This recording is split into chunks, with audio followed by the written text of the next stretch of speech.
Y bien, estamos ahora con Enrique Vázquez, que es profesor e investigador del Universidad del Pacífico, experto en temas de lucha contra la pobreza, programas sociales, etcétera, gasto social, y con Martín Benavides, director ejecutivo de GRADE, y autor de varios libros sobre el tema de educación, infancia y lo demás. Con ellos vamos a analizar entonces los contenidos de este debate que se ha producido hoy día en los aspectos vinculados a educación y a inclusión social, que son dos de los temas que se ha discutido precisamente. Buenas noches, ¿cómo están? ¿Cómo les va? ¿Qué tal? Bueno, Martín Benavides, en el tema de educación ha habido algunas propuestas comunes a todos, fuera de subir los sueldos, doblarlos, triplicarlos, en fin, ha habido una competencia en ese sentido, sin mayor, incluso hubo, sin mayor consideración del tema de calidad, me parece, porque incluso Rodríguez Cuadro propuso derogar la ley de carrera pública magisterial, y ya me pareció pues el colmo de la demagogia, tengo que decirlo así, ¿no? Porque pero hay énfasis en la educación, universalizar la educación inicial parece ser un consenso, en fin, cosas más o menos originales. Belaúnde propuso subsidiar la demanda, así cambiar, Belaúnde propuso cosas distintas, ¿no? Subsidiar la demanda, es decir, darle de alguna manera dinero al padre de familia para que él escoja qué colegio, incluso eventualmente en un colegio privado. Y esta cosa del libro electrónico que carga una biblioteca, si cada niño tenga una biblioteca electrónica. Bueno, pero Pablo Kuczynski y Castañeda propusieron que se enseñara en todos los colegios inglés, chino, pero Pablo además agregó portugués. Me imagino que por la relación con el Brasil, ¿no? Fueron las dos ideas, digamos, un poco más destacadas, me parece. ¿Cuál ha sido tu observación, tu apreciación acerca de la parte de educación? Bueno, en primer lugar yo veo que ha habido un consenso entre todos los candidatos en la necesidad de trabajar más fuertemente el tema de la educación inicial, ¿no? Eso me parece una novedad. Digamos, está de alguna manera en consonancia con lo que dice la investigación más reciente sobre la importancia de la educación en los primeros años. Y eso me parece algo positivo, porque de alguna manera ha sido compartido por todos los candidatos, ¿no? Algunos de ellos fueron un poco más allá de esa digamos, idea más o menos general, como el hecho de hacer algunas cunas para las madres en las zonas más pobres, otros en términos de transformar los programas de Guaguasi.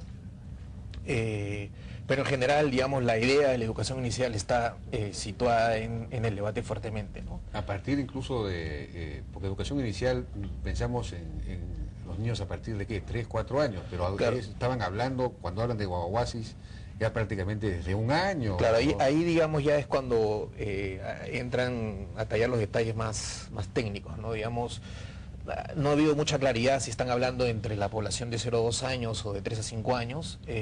Algunas propuestas iban más por el lado de la población a 0 a 2 años, pero otras también hablaban de, digamos, la necesidad de fortalecer el sistema educativo que tenemos actualmente de atención a los 3 a 5 años, ¿no?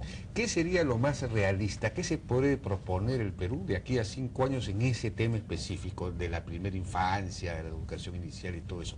¿Se puede universalizar la educación inicial? ¿Se puede universalizar la atención a los niños desde que nacen?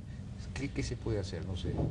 Bueno, a mí me parece que sí se puede hacer mucho en términos de inversión de recursos, porque primeramente ya hay experiencias muy positivas, ¿no? O sea, cuando se habla de que invertir, que los niños vayan a centros de educación inicial y que a su vez estén de alguna manera accediendo a salud y nutrición, eso va a ser muy potente, porque finalmente la rentabilidad de esos recursos se va a traducir en la productividad de estos jóvenes en la educación secundaria, ¿Eso es a partir de qué edad? Generalmente lo que se ha trabajado a partir de los 3 años, ¿no? Hasta los 5, pero las iniciativas de los distintos candidatos van hacia más atrás, ¿no? Que más o menos hasta 1 año, inclusive la propuesta de Cuna Más creo que incluye desde la de Humala, ¿no? Pero también los otros candidatos... Los guaguasis también. Los guaguasis 4.000 guaguasis. 4.000 guaguasis. Habla Toledo, ¿no? Así es, y PPK inclusive sí sé que tiene su percepción que hay que invertir en la primera infancia, porque eso es finalmente lo que más conviene, ¿no? De eso entonces también ha hablado la Keiko Fujimori.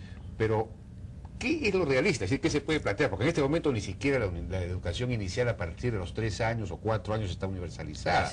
No sé qué porcentaje accede a eso, es un porcentaje... Bueno, hay un 40% de los niños de 3 a 5 años que todavía no accede a la educación. Todavía no accede. Entonces, eso se podría alcanzar como meta, digamos, de cada... Universalizar la educación inicial sería una meta importante, ¿no? Ahora, es una inversión de unos 2.700 millones de soles aproximadamente, según cálculos que hizo el Consejo Nacional de Educación, ¿no?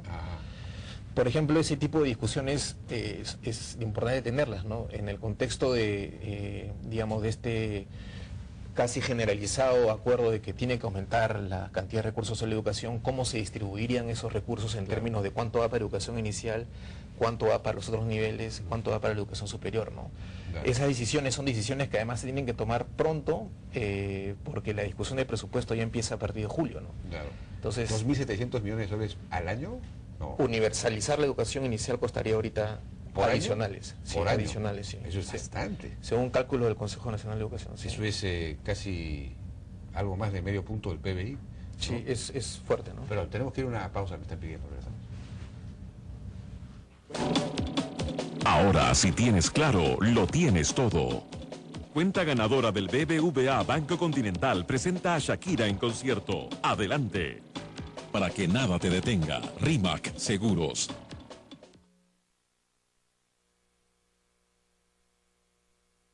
Hace algunos meses empezamos un camino apasionante. He decidido volver a postular a la presidencia de la República. Nos comprometimos a jugar limpio.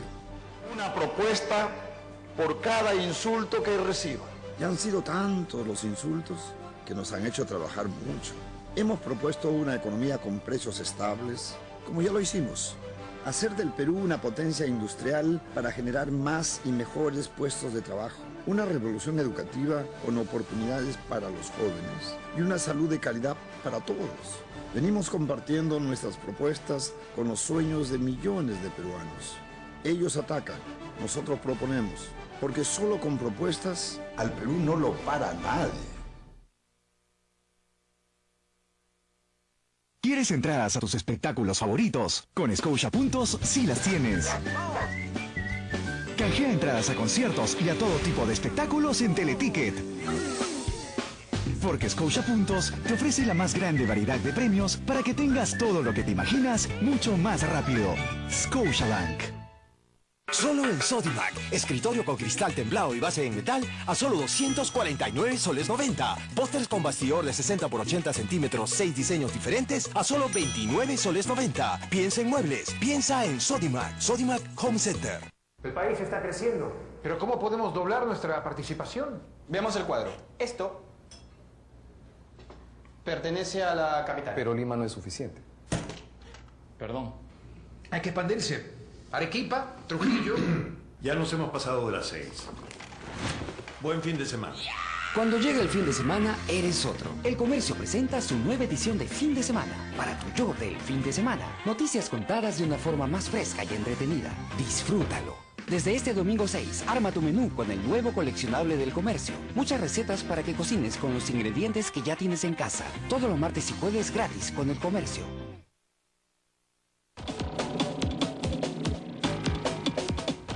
Bueno, seguimos conversando entonces con Enrique Vázquez y Martín Benavides.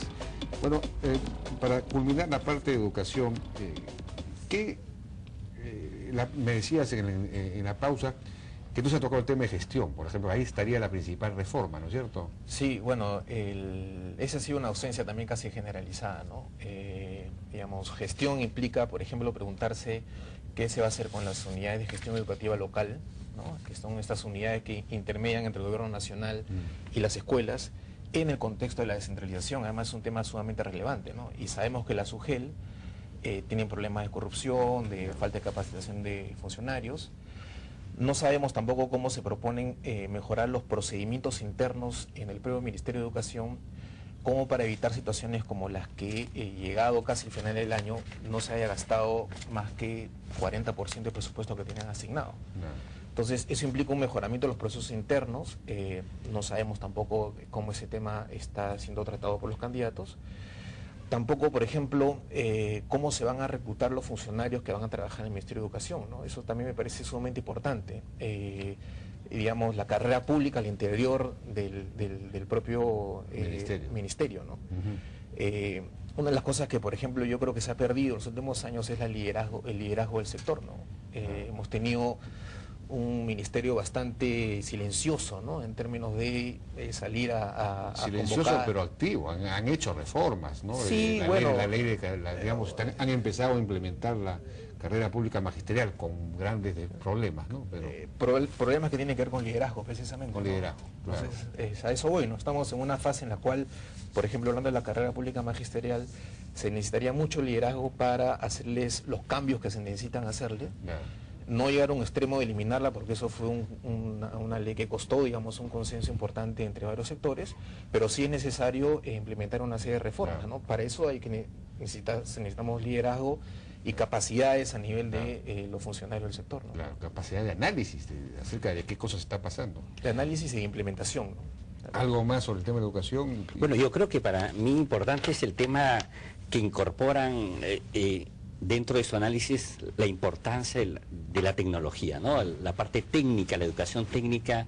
Se ve, por ejemplo, la preocupación en que se refuerce estos institutos tecnológicos, que se trabaje mucho la parte de cómo los jóvenes de secundaria puedan tener acceso a más conocimiento más apropiado a las necesidades y las posibilidades de desarrollo en su región, ¿no?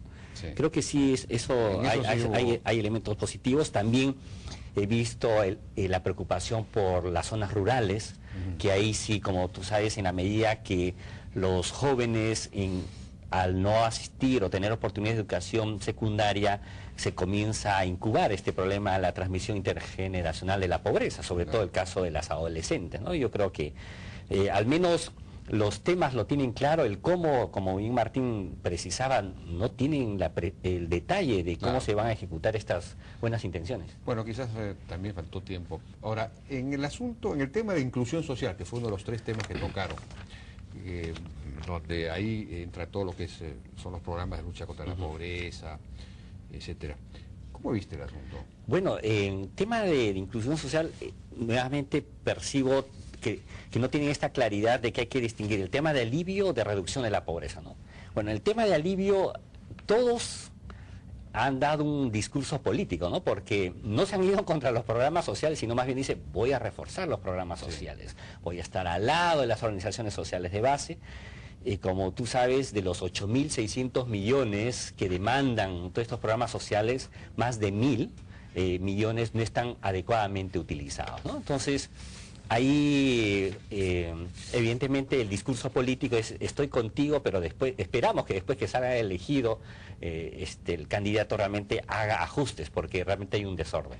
Claro, esta información del Instituto Peruano de Economía, de que, por ejemplo, en el Seguro Integral de Salud hay un 45% de subcobertura, es decir que casi la mitad no están siendo atendidos. En el vaso de leche un 75% de subcobertura, comedores populares 97% de subcobertura. ¿Eso es posible? Bueno, 97% claro, de subcobertura. Es que esas mediciones están hechas sobre la base de la población teóricamente que se debería de aplicar a quienes serían de brindar la ayuda, ¿no? Y sí, esos son los números, realmente suenan inmorales, ¿no? Pero es decir, al 97% a quienes debería llegar los comedores populares no llega. No llega. Ya no están con los pobres, están en otros segmentos. Están en otros segmentos, ¿no? Se sabe, pues, por ejemplo, que casi 35% están inclusive en los quintiles 3, 4 y 5, ¿no? En el caso del vaso de leche, como tú sabes, casi 1 millón no deberían de recibir porque no están dentro de la población objetivo. Entonces, todo eso te genera más de 1.000 millones. Desayunos y almuerzos escolares, todos han hablado de desayunos y almuerzos escolares, de generalizar esto, ¿no es cierto? Tienen un 65% de subcobertura y un 42% de filtración. Ahí sí es preocupante, por eso te digo, por eso mi conclusión es, ninguno ha tratado de ser críticos de estos programas, porque en parte muchas organizaciones sociales, mucha de la población lamentablemente es parte del problema, ¿no? El que no se identifica adecuadamente y el que el bien y servicio no es el más pertinente, ¿no? Por ejemplo, me sorprendió que ninguno hablase de este producto que se llama Chispita, que te provee por lo menos más de 32% de los nutrientes, que es como un sachet que agregas a la comida y con eso estás recibiendo vitamina A, B, ácido fólico, hierro, yodo y otros. Entonces, es mucho más costo efectivo, de logística mucho más simple, en lugar de preparar desayunos, en lugar de preparar almuerzos, que como tú sabes hay muchas pérdidas en el camino, como otros estudios lo han definido claramente. ¿Esas ¿no? chispitas están llegando aquí a través de qué programa? Felizmente el gobierno actual está invirtiendo estas chispitas más o menos a 500.000 niños de 16 regiones, las más vulnerables nutricionalmente, ¿no? Pero se necesita, por ejemplo, mucho más para que llegue de manera más rápida y adecuada y combatir lo que se llama la anemia nutricional. Eso es más efectivo que estar convocando a la población a recibir el arroz, la carapuca. Como tú sabes, de cada 100 kilogramos que se aprueba en las oficinas de un programa alimentario, 80 llegan al almacén, de los 80 llegan 60, digamos, al centro de acopio, los 60, 40 llegan a los centros de distribución, y ojalá que llegue 10 o 5 a la población objetivo, ¿no? Claro. Bueno, lo que sí me alegró mucho, me llamó la atención, es que por lo menos 3 hablaran de la necesidad de no solamente distribuir estos programas, que finalmente son asistencialistas, sino de enseñar a producir, de producir mejor, de incrementar la productividad. Y mencionaron a Sierra Productiva, sea Sierra Productiva, el programa Sierra Productiva, que es un programa sumamente exitoso, pero Pablo Kuczynski habló de agro próspero, es decir, todo un paquete tecnológico para los más pobres, para la economía campesina más pobre, ¿no? Porque efectivamente si tú pasas del siglo XVI al siglo XX, tecnológicamente hablando, aumentas la productividad. Yo creo que en ese sentido hay consenso. Y esa es la manera de salir de la pobreza, no es vincular al pobre con el mercado a través de transferencia de información, conocimiento tecnológico, y sobre todo que produzcan bienes que sean transables, es decir, que alguien los compre finalmente y previamente cubra sus necesidades básicas de su canasta alimentaria. Entonces sí, yo creo que el concepto de que brindarle los medios para que produzcan más bienes, que primero permita cubrir sus necesidades alimentarias y luego de subsistencia y generar excedentes para vincularse al mercado, eso es muy positivo. Cada uno le ha puesto un nombre diferente, pero el concepto está importante ahí, claro, ¿no? Vincular al pobre con el mercado, porque esa es la mejor manera de incluirlo, ¿no? Claro. El problema es que a la hora de los logros se concentran las acciones en programas como Juntos, por ejemplo, y todos han hablado de expandir Juntos, ¿no es cierto?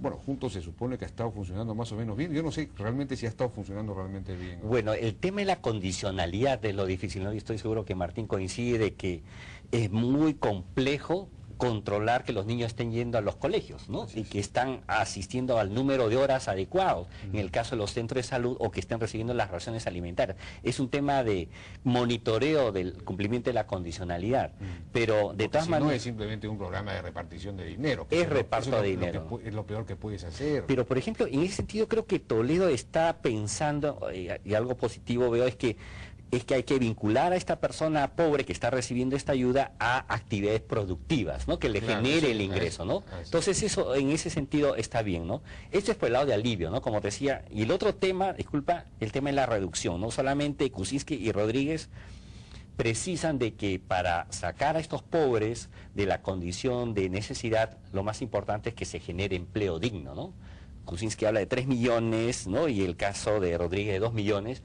Creo que ahí, por ahí es donde habría de enfatizar más, ¿no? El único que ha hecho una propuesta interesante, digamos novedosa, no sé si novedosa, pero digamos, el único que ha propuesto atacar el problema de la informalidad, formalizando, es decir, pasando, dice él, dice Pedro Pablo Kuczynski, ¿no? 3 millones de personas a la formalidad, es decir, a planilla, con derechos, seguridad social, etcétera, reduciendo el IGB hasta un 15% en 5 años, ¿no? Y un conjunto de otras medidas. Eso es una medida, digamos, es un cambio estructural interesante, ¿no? Y coincidimos porque nosotros en otro estudio que está disponible en la página web de la universidad, precisamos que la mejor manera de reducir la pobreza es brindando oportunidades de empleo digno a los jefes de hogar pobres, sobre todo, ¿no? Y Kuczynski también, hay coincidencia en el sentido que mientras que esta persona, lamentablemente con muy baja calificación, pueda tener la oportunidad de vincularse al mercado laboral, esa es la mejor manera de de darle la oportunidad de incluirlo, ¿no? Porque si no, como decía Keiko, otros candidatos, ¿no? Hay dos Perús distintos, dos mundos diferentes que no hablan, ¿no? Y la mejor manera es brindando empleo, ¿no? O haciendo que los propios campesinos generen pues muchos más ingresos, mejorando su productividad. El tema de la desnutrición no lo abordaron directamente, pero es fundamental, digamos, efectivamente se ha reducido la desnutrición en alguna medida, ¿no? Puede haber estado estancado ese indicador, estamos en 18% a nivel nacional, claro, en las zonas pobres es mucho más alto, ¿no? ¿Qué reformas se puede introducir para acelerar la reducción de la desnutrición? Más allá de lo que estamos hablando, es decir, por ejemplo, para mí la mejor forma es simplemente que la familia campesina pobre mejore sus ingresos, aumentando su productividad, pero digamos, ¿pueden haber intervenciones más directas o no? Bueno, el problema que enfrenta ahora la reducción de la desnutrición es que el paso siguiente en la tendencia, evidentemente, hacia el descenso que tenemos, es llegar a las poblaciones más alejadas, poblaciones que además normalmente tienen como lengua materna una lengua originaria, distinta al castellano, y eso es otro tema que quería resaltar, ¿no? Que casi no se ha hablado acá de la población que no tiene como lengua materna el castellano, ¿no? En ninguno de los candidatos que ha hablado, ¿no? Rodríguez Cuadros lo mencionó. Un poquito, sí, pero bueno, entonces al llegar a esa población supone además tener un énfasis en las provisiones de los servicios de salud con una mirada intercultural, ¿no? Hay muchos estudios ahora de campo que muestran cómo en ese nivel de la atención a la población que no maneja la lengua materna castellano hay problemas de comunicación. Entonces a la población no le llega la información como le debería llegar, sino le llega información de manera distinta, ¿no? Entonces el gran salto pasa parcialmente por incorporar una perspectiva más intercultural en la provisión de los servicios. El tema de comunicación. Sí. Ahí yo coincido del tema que no han tratado la desnutrición como por todavía es un flagelo en este país, ¿no? Así es. Y la mirada un poco estrecha es pensar que entregando raciones alimentarias con eso se resuelve, ¿no? En la verdad, más del 43% del éxito del combate a la desnutrición es brindando información, educación, para que cambien patrones, actitudes y comportamientos, sobre todo las mujeres, ¿no? Claro. Y ahí es donde ahí sí estuvo débil las propuestas, y por eso sí, para niños de 0 a 3 años es importante la papilla, para los que son mayorcitos, como decía este caso de las chispitas, que son sales doblemente enriquecidas. Y trabajar mucho el tema de la educación, ¿no? Porque finalmente por ahí está la resolución. Bueno, yo les agradezco muchísimo, nos están pidiendo ya terminar el programa. Tenido un horario pues inusual. Muchas gracias a Enrique Vázquez y Martín Benavides. Vamos a una pausa y regresamos.